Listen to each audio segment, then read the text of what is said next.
it's a cancer because no one feels like it's something that you can fix.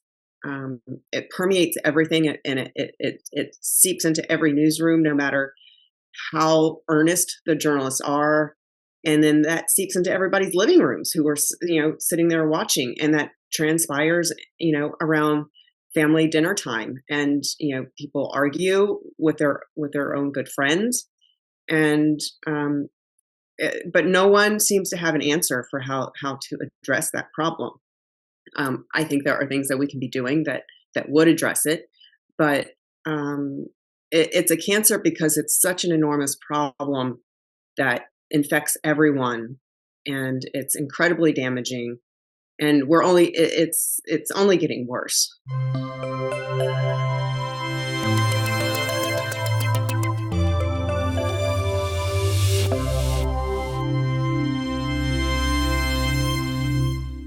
Welcome, this is Mind the Shift, and I am Anders. As many of you know, I used to work as a journalist. I worked as a journalist for more than 20 years at one of the biggest newspapers, or maybe the biggest newspaper in Sweden. And back in the summer of 2020, I quit my job at that big newspaper. My guest today quit her job at one of the biggest news desks in America that same summer. Welcome to the show, Ariana Pekary. Thank you. Thanks for having me. I'm glad that we're able to connect, for sure. Yeah, me too. This is going to be amazing. Two journalists talking about the problems of journalism. How good can it get? You took an unconventional and bold step when you quit your job at MSNBC, one of the main TV news desks in America, the big ones, without having any other media job waiting for you. That was 2.5 years ago. And I myself, of course, I quit my job, which was fairly high status in a way. But I kind of sneaked out the back door in the middle of the pandemic, and I just wanted to, finally be able to do my own thing. And I certainly didn't write any resignation letter, but you did, and it went viral. You wrote, for example, the following, and I'm summarizing a bit here, okay? So you wrote this: behind closed doors, industry leaders will admit the damage that's being done.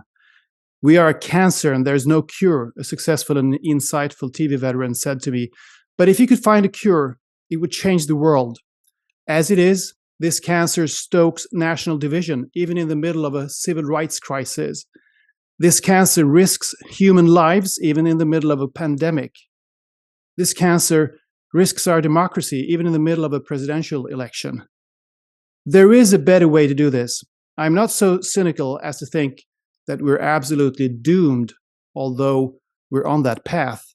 I know we can find a cure. Strong words there. Now, what kind of a cancer is this that you're talking about, Ariana? Well, it's the cancer related to the structure of the industry, which is it's based on financial incentives. They're all they think about every day is what is going to rate the best. I hate to oversimplify things like that because they are professional journalists, skilled, very smart people, but that really skews over time all of the content. And so all of the polarization that we see throughout the country here, I mean, it's global, but here in the United States, so much of that is amplified due to those financial incentives. And it's a cancer because no one feels like it's something that you can fix. It permeates everything, and it seeps into every newsroom, no matter how earnest the journalists are. And then that seeps into everybody's living rooms who are, sitting there watching, and that transpires, around family dinner time, and people argue with their own good friends, and but no one seems to have an answer for how to address that problem. I think there are things that we can be doing that would address it, but it's a cancer because it's such an enormous problem that infects everyone, and it's incredibly damaging. And it's only getting worse. So that's why I felt the need to say that in a public place. I didn't want to damage or hurt my former colleagues, but I can tell you it's no secret inside the building. And most of these people, they all have families and responsibilities and obligations and mortgages, and I don't blame them, because it is such, you feel very helpless there. As I had started looking around for other places to go, everyone, the word I was getting back is it's basically the same place everywhere else. So I didn't want to just quit that job and go to another similar job in another newsroom and face the same frustrations. So that is why I ended up resigning without having another place to go. And I've been trying to figure things out since then. And it is, it's a very difficult problem to address. Yeah, but it's amazing that you've started to address it, and you're starting to develop and kind of lay out alternative solutions to the problem and how to fix it, which we will come back to, of course. But what was it that finally made you take that step? What was the final nail in the coffin, as it were, that made you take that step and actually quit back in the summer of 2020? Was there any particular event or so? Well, I guess I had been kind of planning on resigning that spring anyway. I had been, I was at MSNBC for 7 years. In the first few years, I had come from public radio.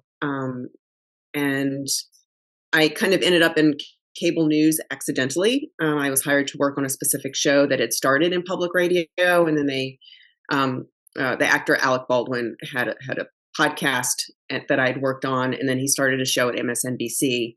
And that to me was going to be, my dream job. But that got canceled pretty quickly after it started for various reasons. And I kind of ended up at MSNBC and tried to make the most of it. The first few years were very difficult and confusing. I didn't understand what was driving their editorial decisions as much as I was trying to, pitch and contribute.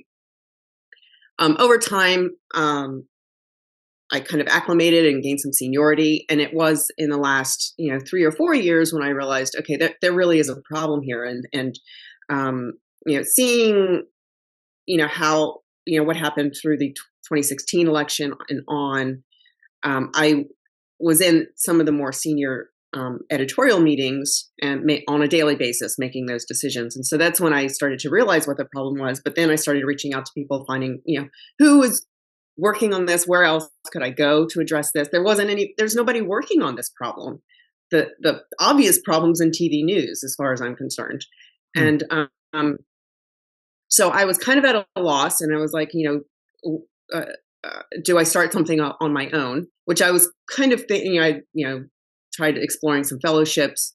So I planned to resign in April of 2020. Well, March comes along, and I was like, I can't quit my job in the middle, in the middle of this with so much uncertainty.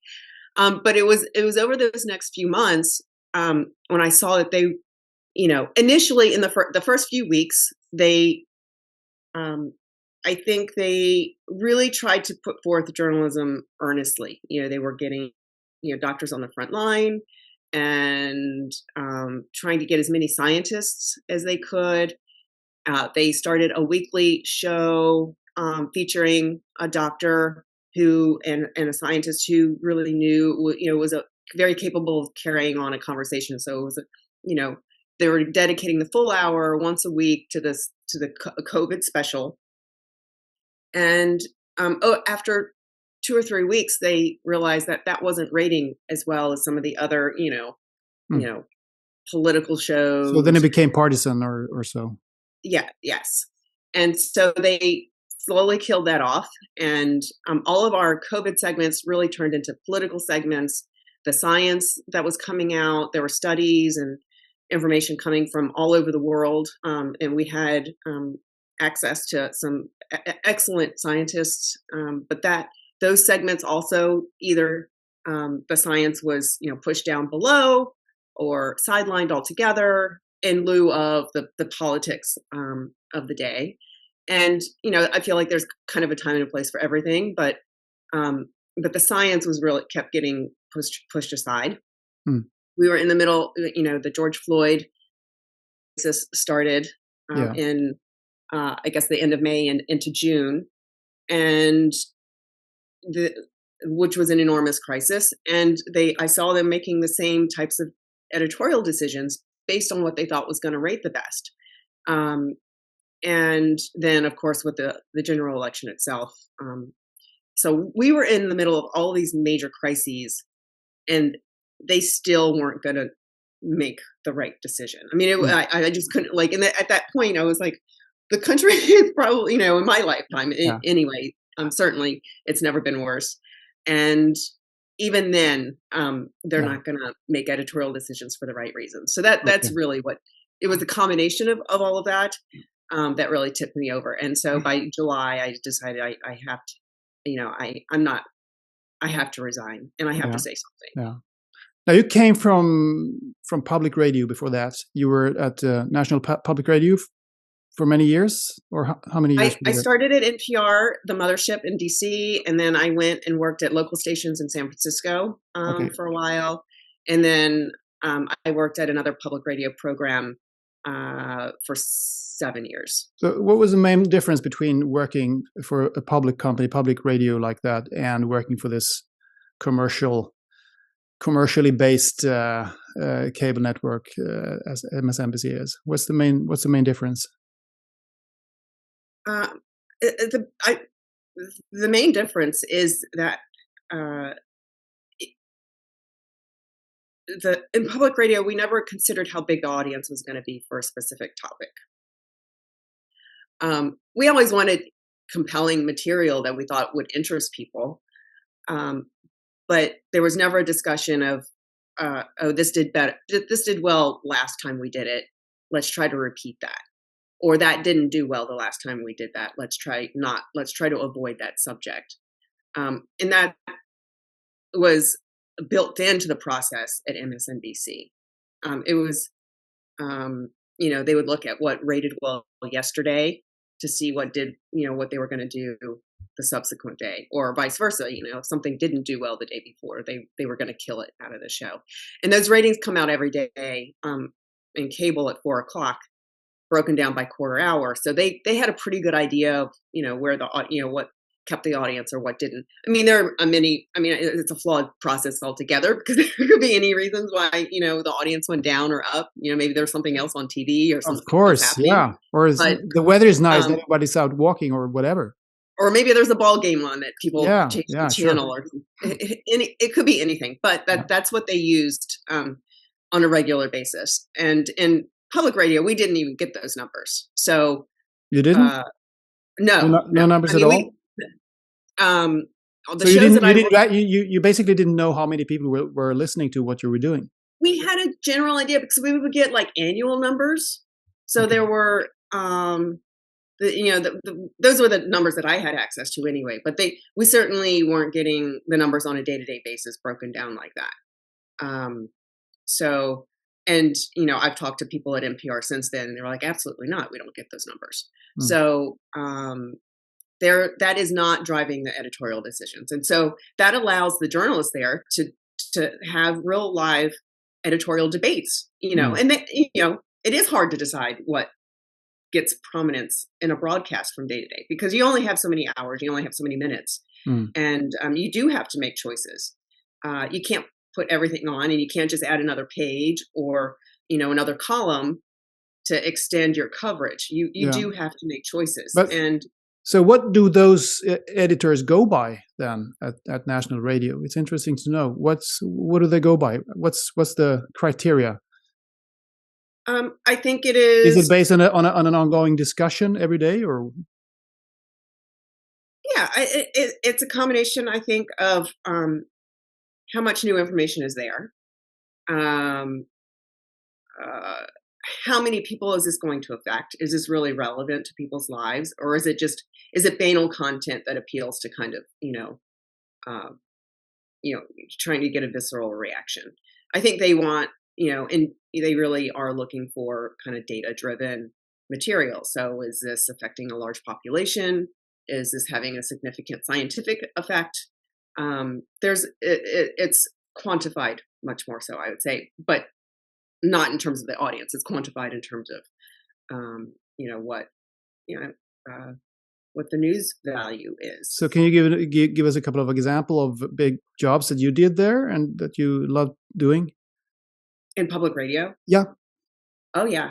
I did, a radio documentary about homeless children. I was able to spend the bulk of a year going out from, shelter to shelter to interview families and workers who worked with those vulnerable people, and got their stories, and was able to humanize them. And that is a population that doesn't get a lot of recognition. If it does, it's like, oh, homelessness is a problem in San Francisco. Hmm. Without going in and talking to the people and saying, why are you here? We were able to do that, and that's the sort of thing that public radio here anyway does value and thinks is important. So that's the sort of thing. We did a lot on Veterans Affairs, and I did a lot on Veterans Affairs and public radio in terms of, there were some crises. There were the Department of Veterans Affairs had a large backlog of cases. So veterans were going to VA facilities, trying to get resources and help and health care. And they weren't able to for long periods of time because of this backlog. And it was, the systems that they were using were antiquated, and it was a long problem that it had been around for many years, but it kind of culminated coming out of the Iraq War. There was more demand, and there weren't able to help veterans quickly enough. There was also the problem with suicides. And I covered that fairly extensively in public radio.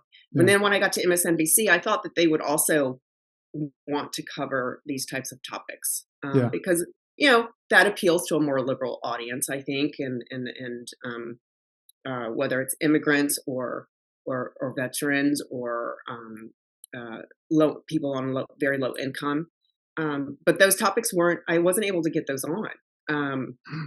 They might consider them, but it would be the first thing that they would kill when something else came along. Yeah. So it was a big difference between. So it was a thing that you could have it on the back burner. Indefinitely, more or less. Right. Yeah. But in public radio, they would make space for it because they value that type of content. So, well, we can just say a few words about MSNBC, because I think we come back to the partisanship in this context as well. And MSNBC, as far as I understand, is one of the cable networks that are most associated with the Democratic Party. Is that correct? As Yes. opposed to Fox News, which is the one that is mostly associated with the Republican Party. Yes. Okay. And what about CNN? Is that also on the so-called left-hand side? I think a lot of people would say that it is. Yeah. And I think CNN has kind of carved out a place where they kind of try to do what works best for them. So they try to present themselves, and for many years they tried to kind of do straight news down the middle, and that was a successful model for them. Through the Trump years, I would say they definitely leaned over to became more opinionated and less repertorial, which is I think there's a time and a place for all of that. But I think it was probably confusing for the audience because they definitely were pretty aggressive against Trump, but at the same time they would have on conservative Republican voices, and that would create this kind of boxing match type material. Mm-hmm. So it was you would have both sides going at it. One of the Anderson Cooper, I think for a long time was trusted by many different types of people. Yeah. And then one of the anchors, yeah. Yes, one of the hosts there. Mm. And he got to the point where he was comfortable saying on air that, he equated Trump to an obese turtle flailing on his back. And, I think it's I think some of that is for the entertainment value, which, there's some humor in that type of statement. Mm-hmm. But that isn't, that's editorializing in a way that I think old time CNN would not have done. And then now there's new management at CNN, and so they're reining in some of that opinion. Some people worry that they're trying to make it more conservative because some of the leadership has been flexing their muscles who are more conservative.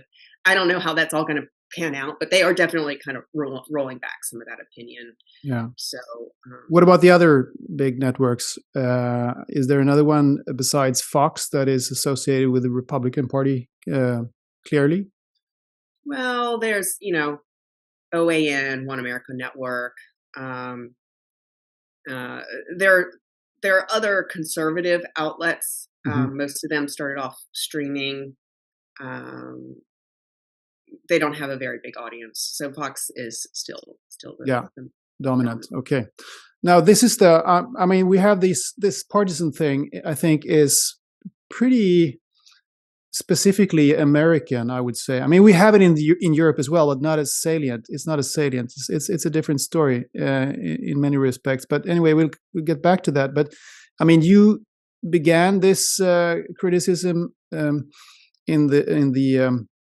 you began criticizing the problems of news media in terms of the commercialization, and that's what you have been talking mostly about. So would you say that commercialization is the main culprit behind the biased news media, at least in the United States? I think it gives bias license is the big problem. We all are going to have some sort of bias, that's we're human. I mean, there's no such thing as objectivity if you're a human being. In a way. But the commercialization of it just amplifies it and makes people feel emboldened to. And in this day and age, I know I've talked to CNN correspondents who, well, not very many, not one or two, who have left that organization and complain that they're expected to be very active on Twitter and have a large following, and that requires you to editorialize and give your opinion more. And so journalists, and that is built into their contracts, that they aren't only supposed to be reporting as their normal job, but they're supposed to be active on social media and creating a following, so that in turn increases their followers on TV. So all of it's the social media and the model of TV that really compound those problems. Yeah, that's an interesting thing. I mean, you mentioned that. Yeah, sorry, go on. So that plays out in terms of the partisanship. Reporters aren't as if you're just strictly reportorial, that's not as exciting as if someone says, Congressman, Bob Smith is a nut job. If you tweet something like that, or if you're, very critical of this particular politician, that's going to stimulate that. I'm not telling you anything that's surprising. That's going to stimulate a lot more reaction out of people rather than just a factual statement about them. And so that gives them incentive, which is essentially license to push the boundaries, and then we start to get away from straight journalism, and that's confusing. Again, that's confusing to the audience, I think. But don't you think the audience is wise enough or smart enough to realize that this is exactly what's going on, and they can make their own assessment, they can make their own judgment about what's being said on the different outlets, or by the different outlets? Or are people stupid? No, they aren't. I think they are they are sophisticated, but at the same time, I think there is some confusion because if, say, MSNBC kind of broke down their day and they're like, during the day, they call it MSNBC Reports, which is supposed to be now more straight reporting. And then at night, it's the more opinion shows. But they don't really explain that. And so the hosts at night in prime time, they're expected to give an opinion, and they're expected to get that visceral reaction out of people versus just straight reporting. But they're all sitting at a desk, you know, the optics are still the same. There's nothing to indicate this is opinion versus fact-based reporting. So, and it's easier to blur those lines. So if you have someone who they trust and they say something that's going to have an effect on them, they're, you know, it's easier to run off with that and think of that as fact when it's not, you know, even within the Democratic Party, obviously there are various opinions about how things should be handled. And, you know, my experience there was that the ones that, whether it's politicians or experts with some sense of nuance,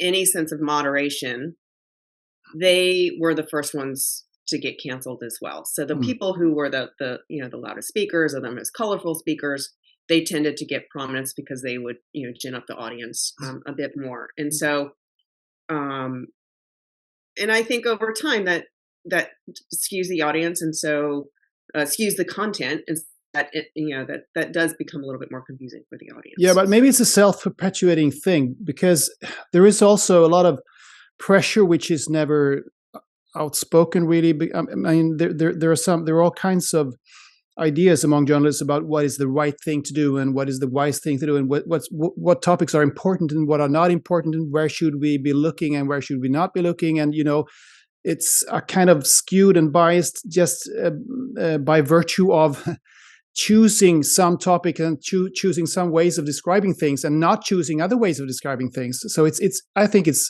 I more and more think that it's actually fairly impossible actually to be objective and to be, I mean, just the mere fact that you choose to tell a story, that means that you don't tell another story. There's another story that you don't tell. So, I mean, you can't, I mean, to be completely, to cover the whole world, how it plays out, how it works, how people are, what people are feeling, what people are doing, what people are thinking, you would have to tell 12-angle story about every single event 24/7. You see my point. It's not that easy. It's very complicated. It's very complicated. I think my reaction to that, though, is that MSNBC,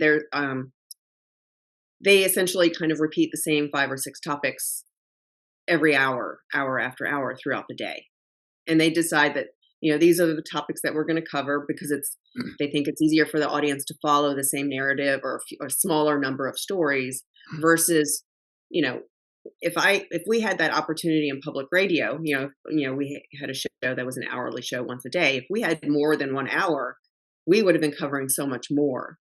And the way that they really filter out. So you're right. Like every time you make an editorial choice, that means something else isn't getting covered. I just feel like there could be so much more coverage that was a lot more informative throughout the day, rather than repeating the same content hour after hour. Yeah. And again, that tends to skew the coverage and what. Yeah, and it dumps information down in a way. So I think you're right there. I agree. But there is another bias that I've been writing and talking a lot about. I mean, I actually wrote a whole book about it. It wasn't just about journalism, but it was about this negativity bias that we have, which is a human trait, a human property, I guess. But it's very salient, prominent within journalism. This negativity bias that decisions are made, as you say, based on how many views and clicks and reads stories will get. But I mean, the negativity bias is just as strong, if not stronger. And this is in play in every editor's mind, at every news desk. I mean, I'm sure even at National Public Radio, it's considered more serious to be negative than to be positive. And we have this narrative that if something sounds too good to be true, it's probably too good to be true. But we never say that something is too bad to be true, which is actually often, very, very often the case. But no journalists are digging into that. I mean, many of the stories we hear around. I mean, just as an example, I'm pretty interested in the climate issue, and I know a lot about the climate issue, and many of the things that are being told out there are simply not true, because but they sound bad and they sound alarming, and that's why they are being conveyed all the time, perpetually by all kinds of media. Maybe not so much the right-wing media in the United States, but I mean, in Europe, it doesn't really matter if it's right-wing or left-wing, as long as it's alarmist, it sells. If it bleeds, it leads. So then out with it.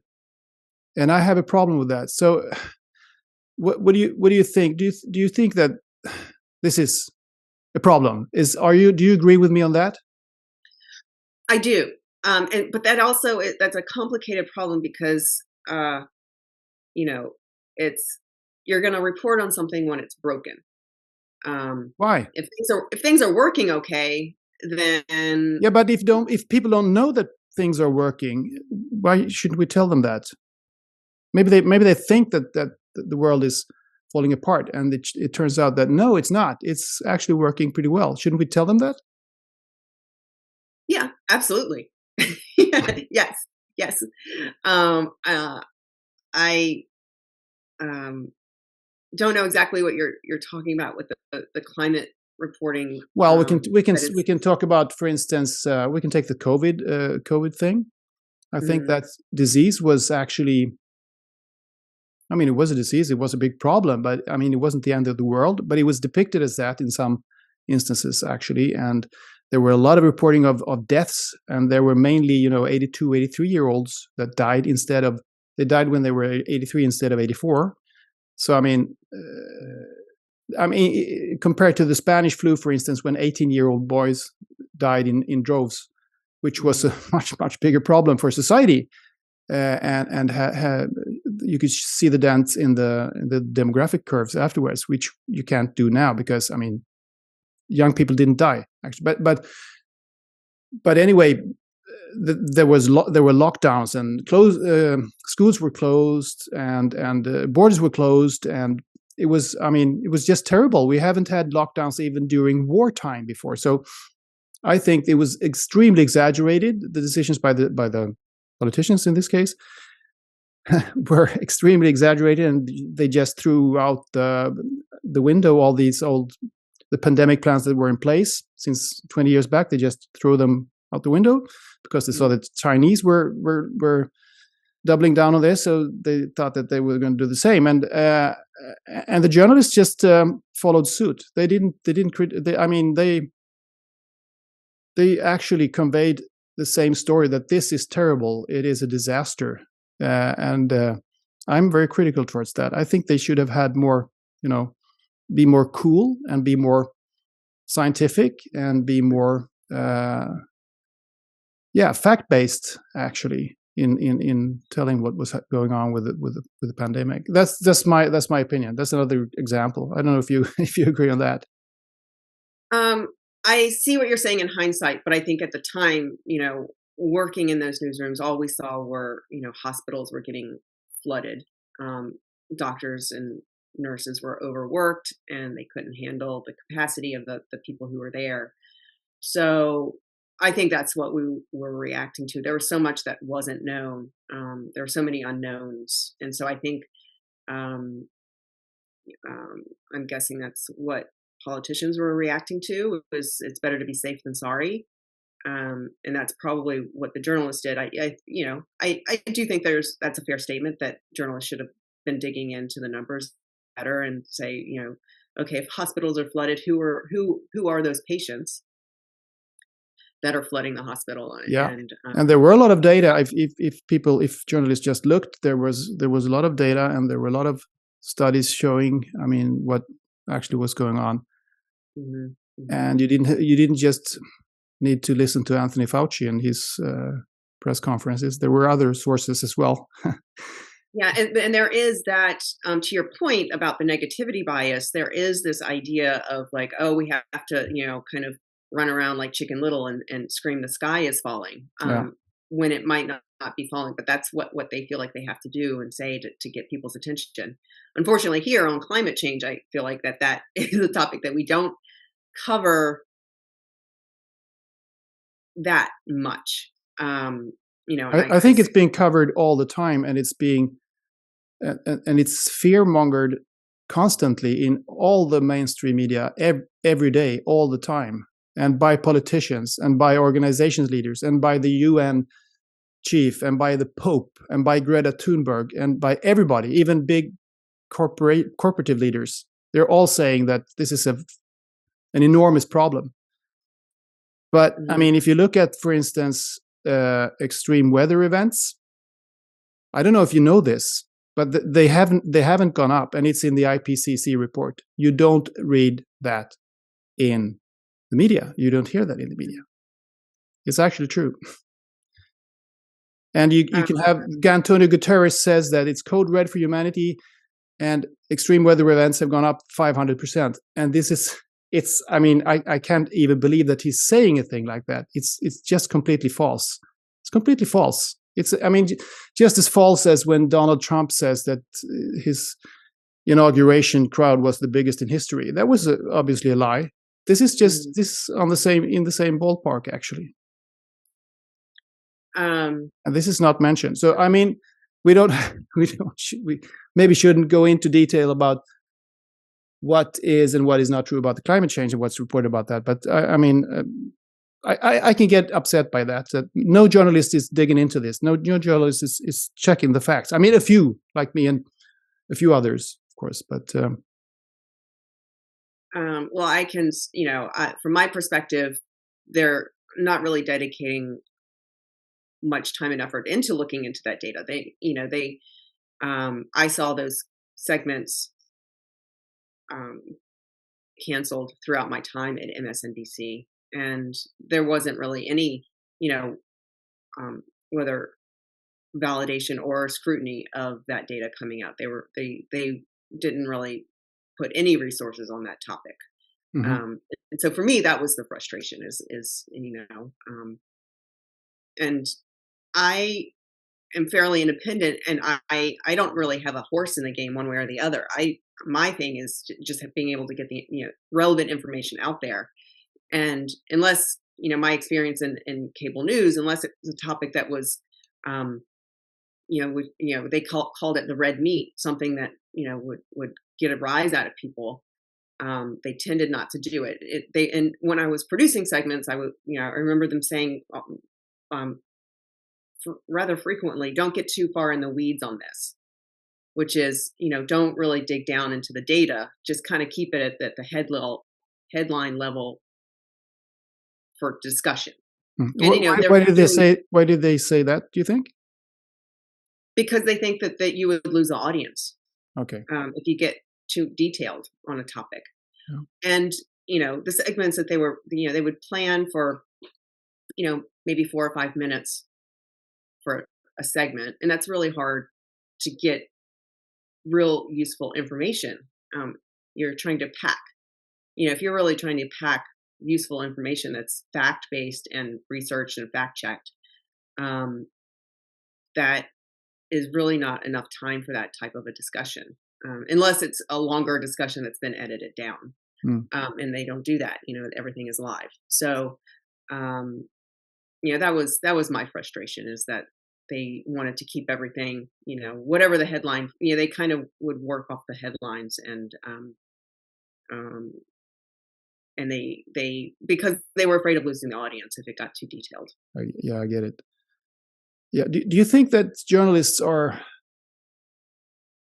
like to be, I mean, they're afraid of getting out of their comfort zone, so to speak, because, I mean, journalism often prides itself on being independent and disclosing hidden truths and things like that. But most journalists seem to mimic other journalists and also seem to avoid stepping out of that, as I said, comfort zone, which is in a way confined by what trustworthy institutions stand behind or seem to stand behind.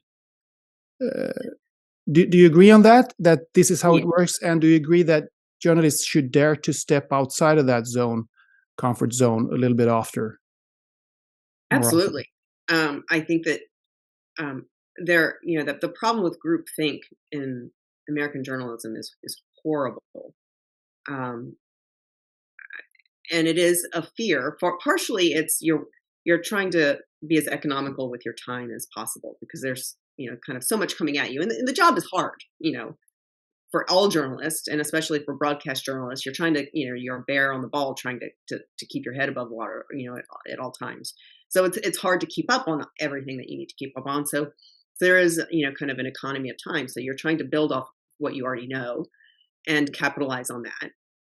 And but I think the bigger problem, to your point, is a fear of going against what conventional wisdom is dictating at that point. So if you go against the idea, that Trump is all bad, that's the conventional wisdom, among many journalists. Yeah.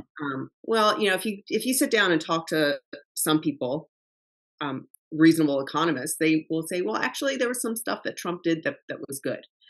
But you can't even broach that subject, in an editorial room or on air, in some of these places. I can imagine. That's probably a bad example, but that type of thing. So if it's the idea that, maybe we should be questioning some of the climate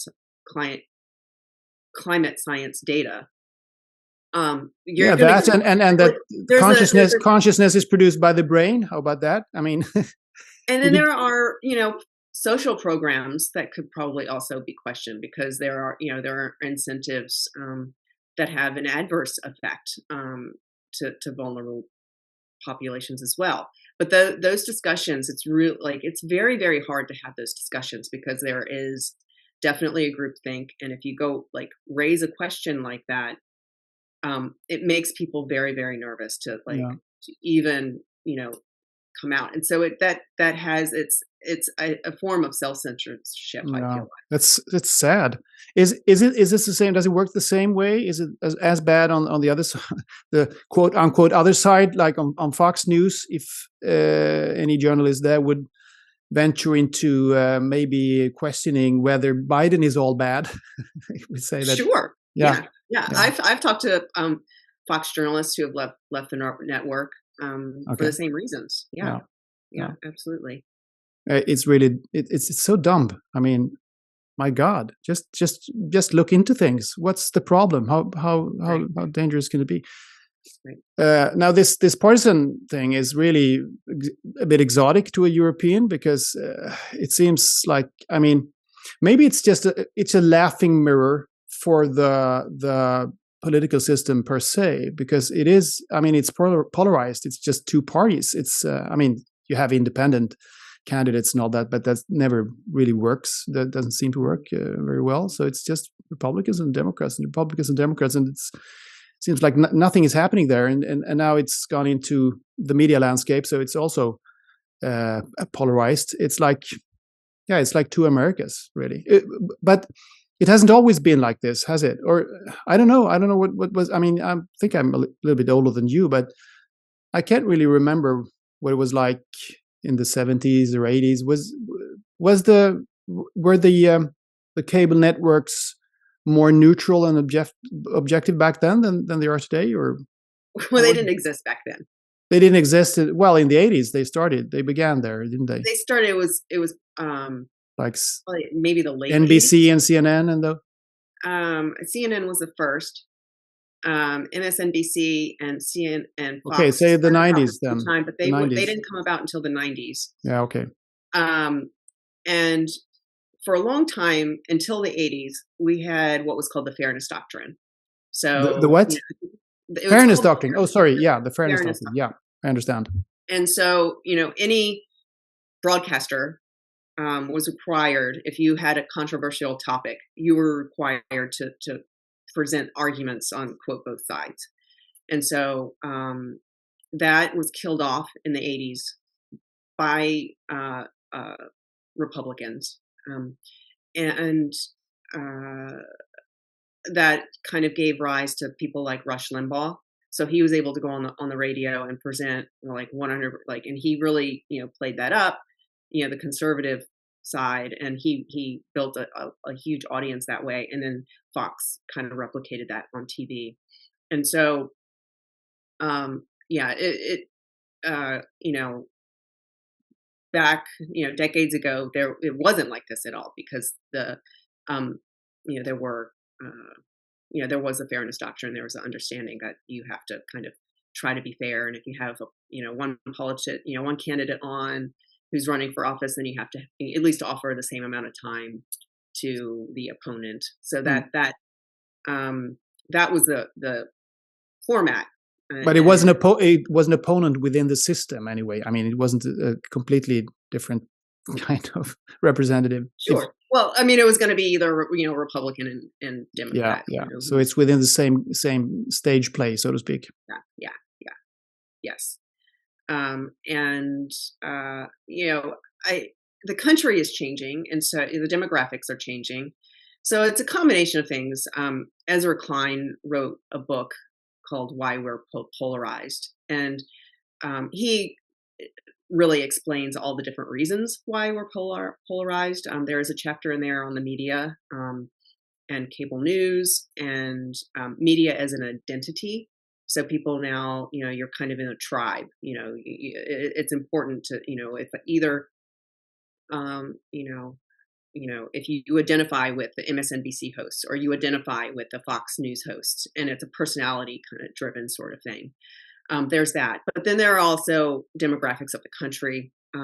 We're changing significantly. Many more people of color.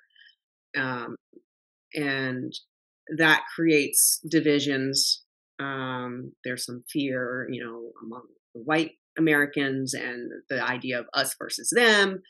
And then there are also some structural issues in the electoral system as well that kind of, I don't want to dig into like the issues with the House and districting and how all of that is worse, and so that creates these more extreme candidates, and so that also increases polarization. Do you think that the media reflects this, or does the media create this primarily? I'd say probably both. Yeah. I don't know that, is it the chicken or the egg that came first? But at this point, they are definitely amplifying it and making the problem worse. They're feeding off of, to a large extent, I think they're feeding off of people's fears and capitalizing on that. I've been thinking about this, the fear of extremism that many say is popping up in not just America, but also in Europe, right-wing extremism and left-wing extremism. Maybe it's also a case of us seeing more clearly now what's going on, and people also being more independent-minded and thinking for themselves, which they maybe didn't do in the 50s, 60s, 70s, even the 80s. They were maybe just voting as their parents voted, and they did whatever they were expected to do and think and all that.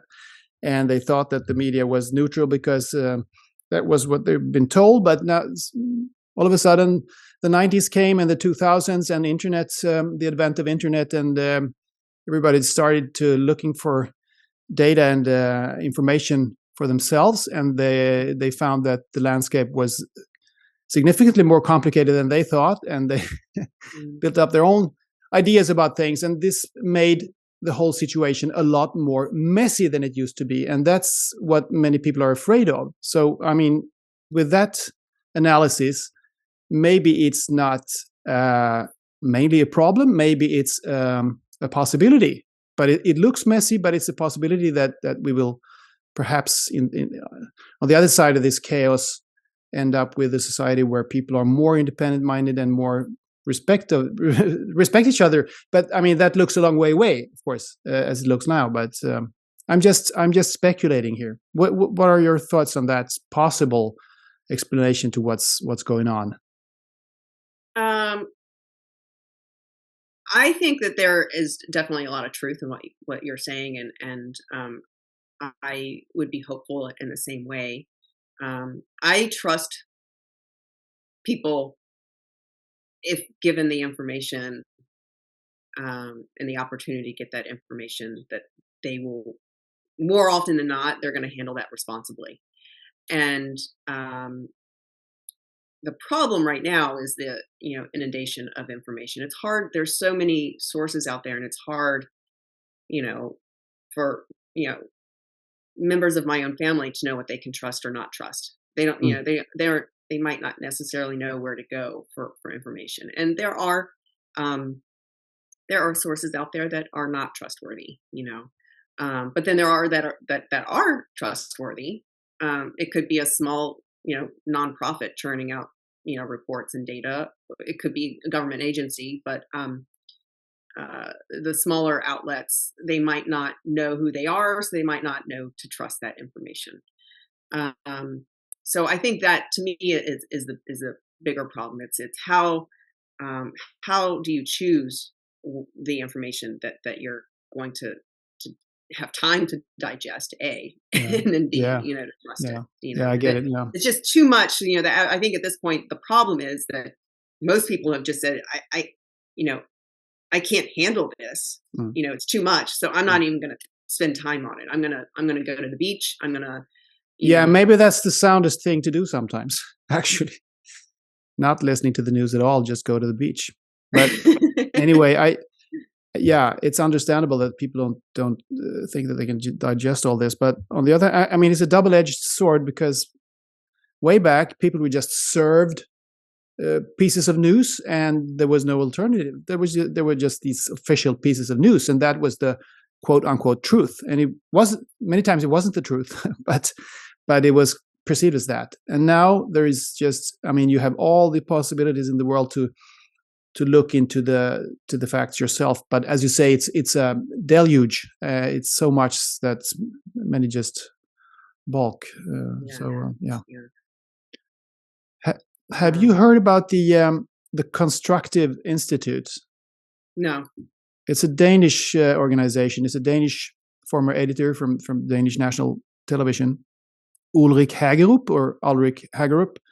I think it's like 7 or 8 years ago he started this, and it's because he was I mean, going back to the negativity bias, he was frustrated that there was so much. I mean, all the decisions that were taken about what to report on the news was based on whether it was dramatic, black and white, victim, perpetrator, all these conflict things. And he thought that this is not how the world looks, and it's not constructive, it's destructive. So we started this Constructive Institute, and I'm just gonna I can give you a link afterwards here. I think it's pretty laudable initiative, actually, and it has this little table here where it compares the old type of news news work with this new constructive type. Then, so we have breaking news, where there are three tiers here. So the first tier is breaking news, traditional. Then time is now, and I can't read what I can't read. It's too small here.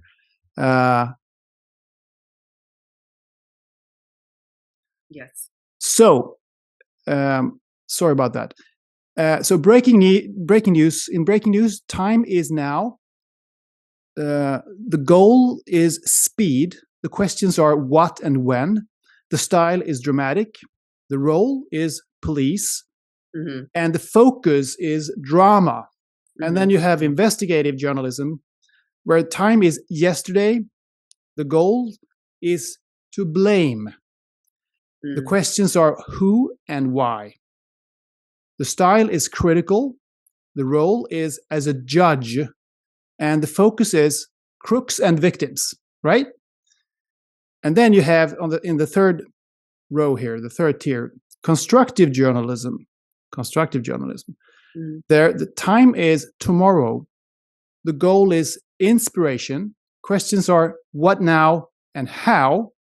The style is curious. The role is as a facilitator.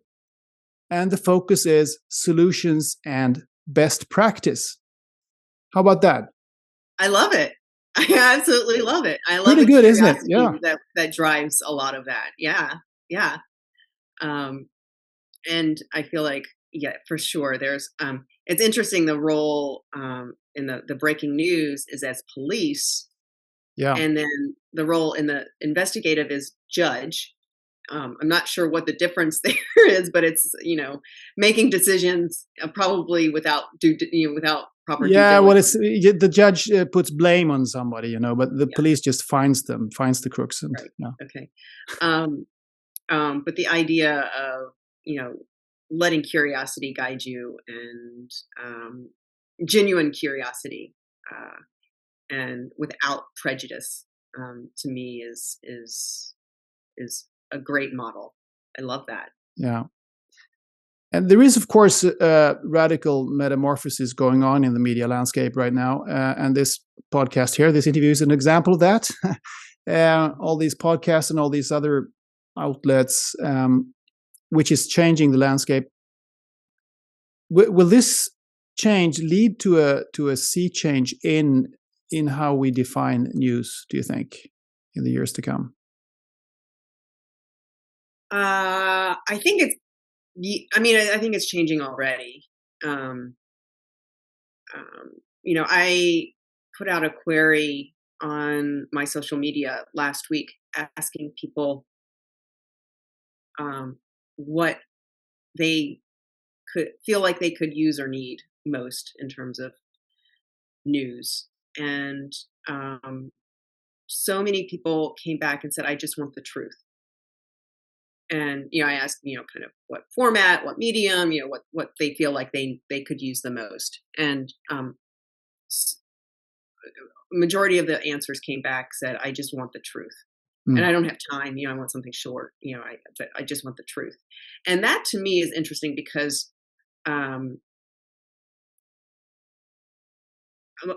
my back stiffens a little bit when I hear that, because I feel like people might be saying, they, without realizing it, they want the truth as they understand it to be. Yeah. And I want my truth. right. And so truth, in theory, is not subjective, but it really, it can be and is, because there's a question of perception and where you're coming from. So this is a oversimplified example of that, which is, is the glass half full or half empty? Yeah, classic. Both statements are true, right? The glass is half empty, but it also is half full. But it depends on your perspective. Maybe you started off with a full glass and now it's only half empty, right? And so I think there's going to have to, I believe that there needs to be better education and awareness in terms of being critical thinkers and understanding what to do with information, and understanding that you might not always have the full perception, I think in general, we could probably all exercise a little more humility and understand that we don't know everything. And that means accepting someone who comes at you with a different opinion, which can be very, very difficult. And so when we talk about what things are going to look like in the future, that's my hope, is that we can start to create this mindfulness and this sense of awareness that things aren't necessarily black and white. Yeah. And it's that makes things harder to understand, but that is kind of the reality in so many different or more intuitively easier to understand, actually, because if you look at your own life, you very quickly realize that it's not black and white in your own life, in your own circles where you that's true, meet your friends and your family and everyday interactions. It's very complicated, and you can love a neighbor that you've been talking to for years, and then it turns out that this neighbor votes for Trump or whatever, and you hate Trump. But that makes life complicated. You know it. Close by, because this is actually what life is. Life is not black and white. Life is very gray. It's not gray in that sense, but it's you know what I mean. Yeah. There are different layers, and yeah, there are, yeah. and you mentioned the awareness, and I don't know if you mentioned yoga and meditation here in your last what you said here just recently, but I saw that you when you answered this pre-interview form, you mentioned yoga and also your meditation practices, and which I find very interesting because I'm also interested in those things, and I think that consciousness is very important here. I mean, both on the individual level and on the collective level, it goes together. I mean, you can't have one without the changing one without changing the other, and vice versa. So, do you think that perhaps those techniques to raise awareness about what we take in could be a way towards a sounder media landscape, and how people will in the future be able to, as you say, process information and be,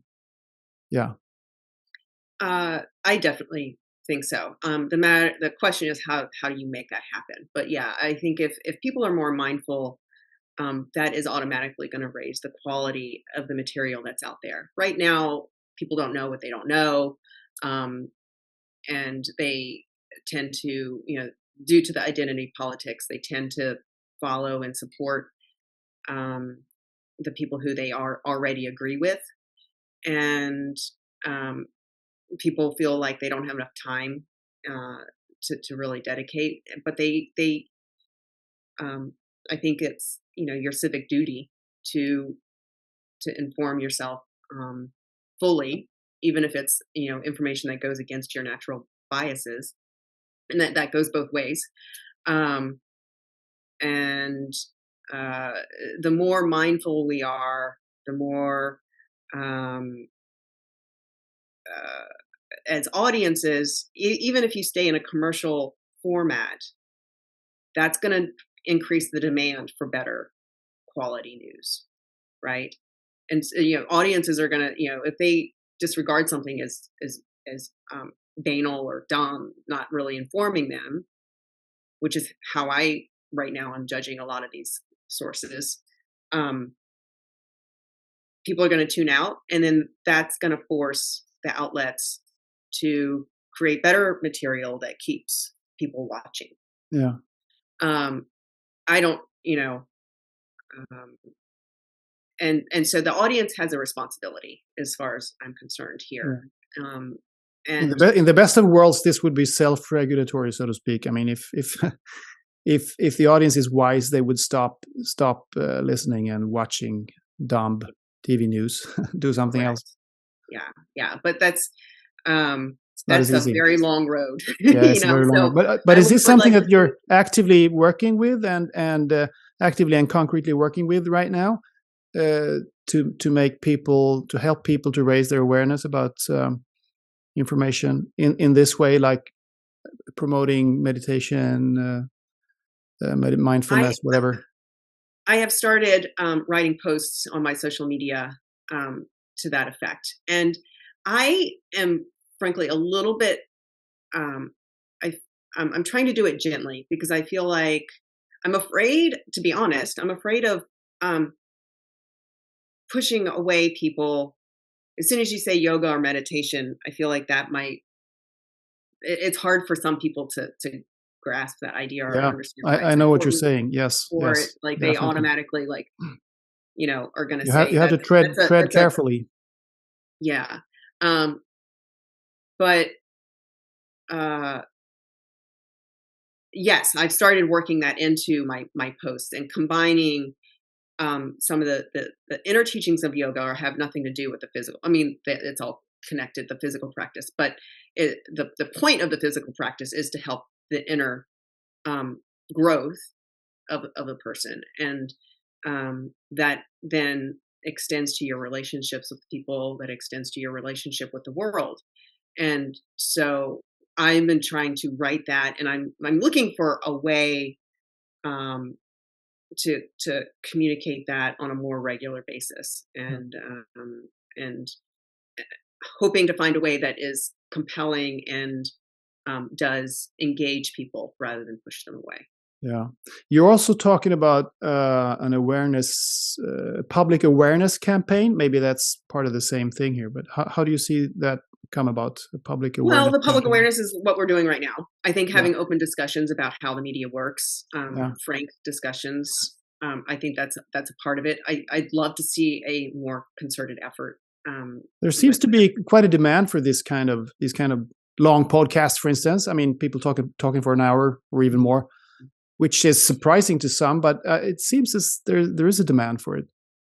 I feel like there is, and I don't understand. I feel like there could be, should be a paid advertising campaign, posting on social media saying, just beware, there are some things that you need to be aware. And that would probably get to more people, putting it where they already are. So, getting that, or, paying for ads on cable news saying, it would be kind of a tall order to try to get those ads placed there. But that's the idea of trying to make the audience a little more aware that this person looks like your friend, but it might not really be your friend.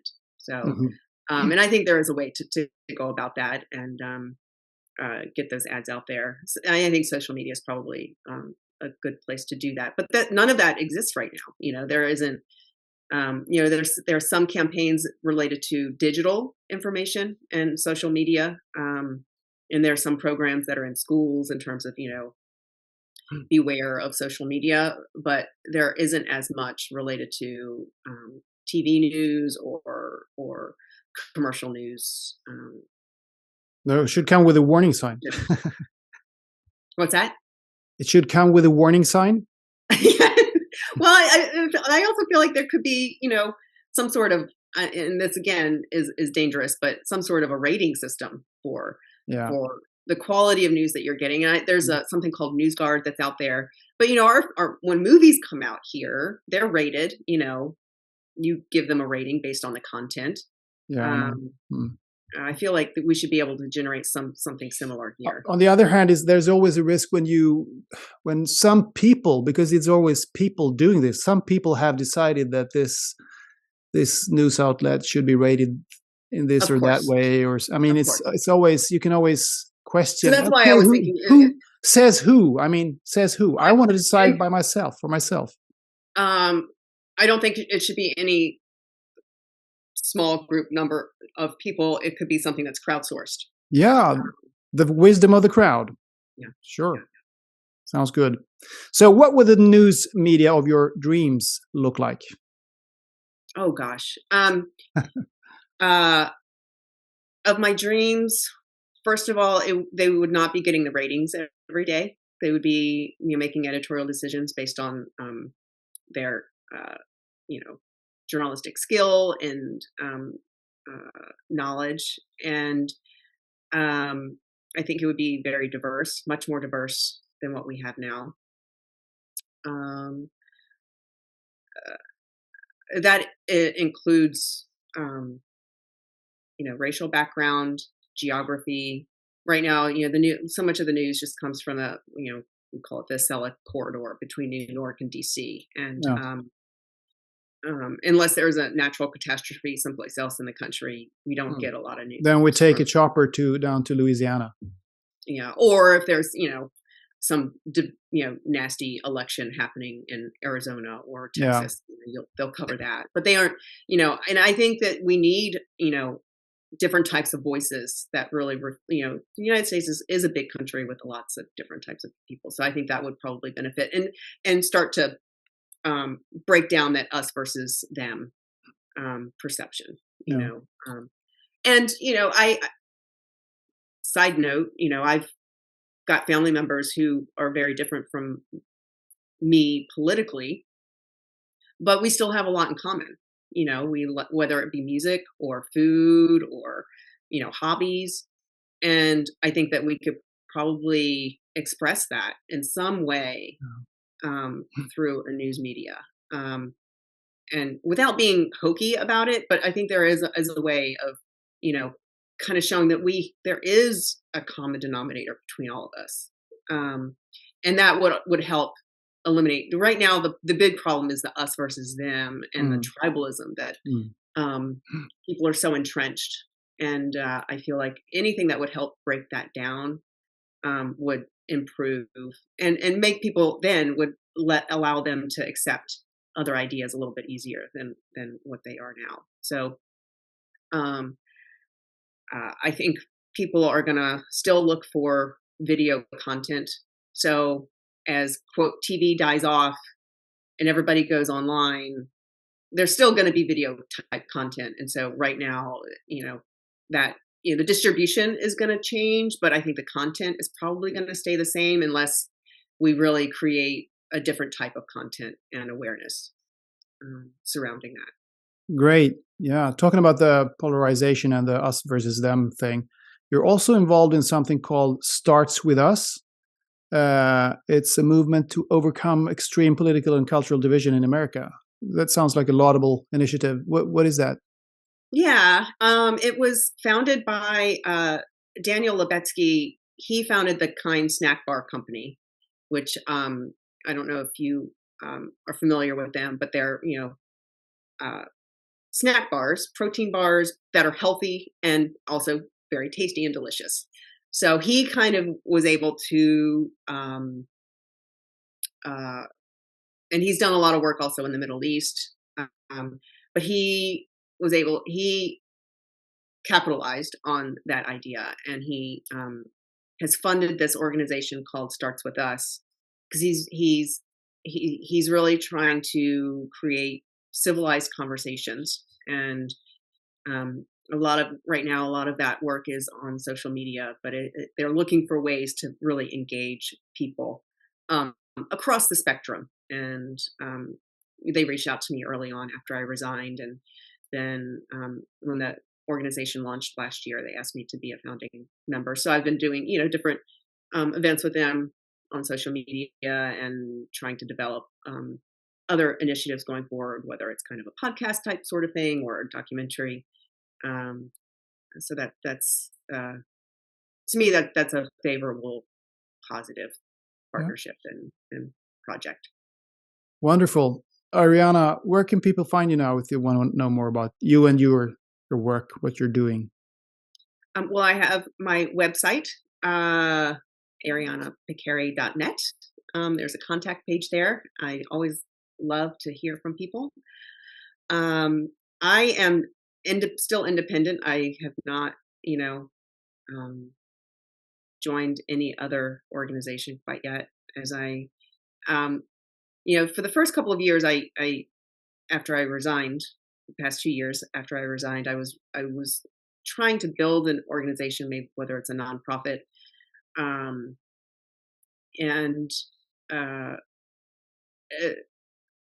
I don't want to say I failed, but I have not been able to make that happen quite yet. But I've had to kind of go through a different process, and I've been revamping my approach about all of this, and so I at this point I'm still independent. So that my personal website, is the way to contact me. And if you have ideas, please let me know. Wonderful. Ariana Pekary, it's been a true pleasure talking to you today, and now good luck with your commendable work with renewing the news and creating healthy journalism. Thank you. It's been great talking to you as well.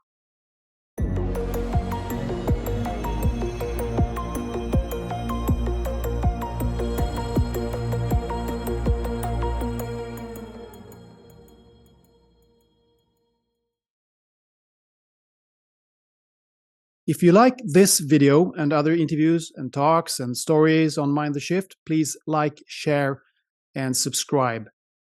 And most importantly, become a patron. Click on the Patreon link in the description box if you're on the cell phone, or in the banner if you're on a computer. I appreciate all the support. It allows me to make more and better content. Thank you.